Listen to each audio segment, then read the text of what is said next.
Hürmetlik vatandaşım, tünügün sizlerge 5 partilik siyaset degan edim, ovoz chiqmadi, sababini bilmedim. Bugün bataryani tegishib baktım. Endi hozir sinab beqish maqsadida bu leksiyani so'zlayman bir parcha.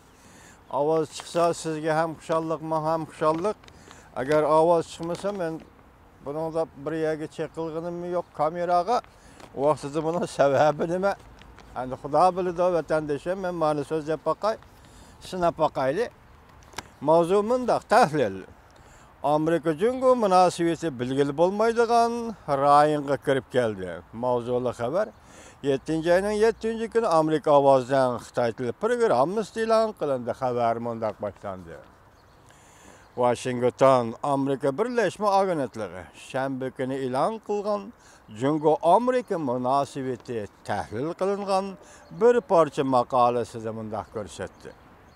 7-ayning 6-kuni boshlangan Amerika'nın texnikasini o'g'irlagan Jungoni jazolash xarakterlik savdo urushi bir necha taraflardan jiddiy yomonlashgan Amerika Jungo munosabatini texama jiddiylashtirib o'tdi.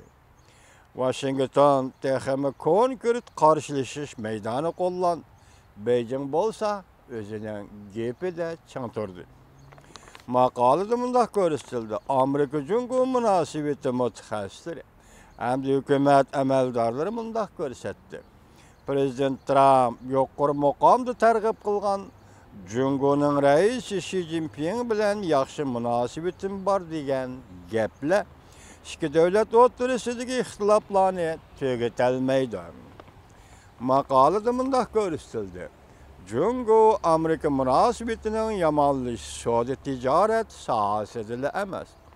Jungo Amerika'nın Tayvan bilan hamkorlashish munosabatlaridan norozi bo'ldi. Amerika Jungoning Janubiy dengizda harbiylashtirishini tanqid qildi. Amerika Jungoning Amerikaga mablag' solishini tekshirishni kuchaytirdi.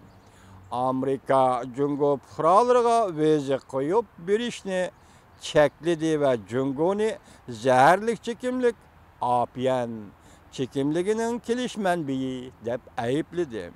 Ve hakeza maqolada mundaq ko'rsatildi. Yaqinda Jungodan qaytib kelgan Hodisan tadqiqot institut Jungo strategiyasi markazining mudiri Mike Pillsbury Amerika Jungo munosabati bilgili bo'lmaydigan rayonga kirib keldi deb ko'rsatdi. Pillsbury mundaq ko'rsatdi.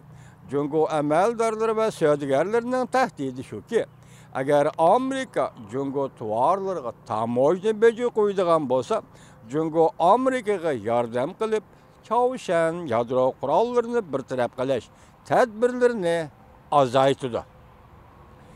Sobiq prezident Obama hukumati davrida yordamchi davlat ministri bo'lgan, davlat mudofaa ministri bo'lgan Wilson Xalqaro olimlar markazi Osiyo turining mudiri Denmark mundaq ko'rsatdi.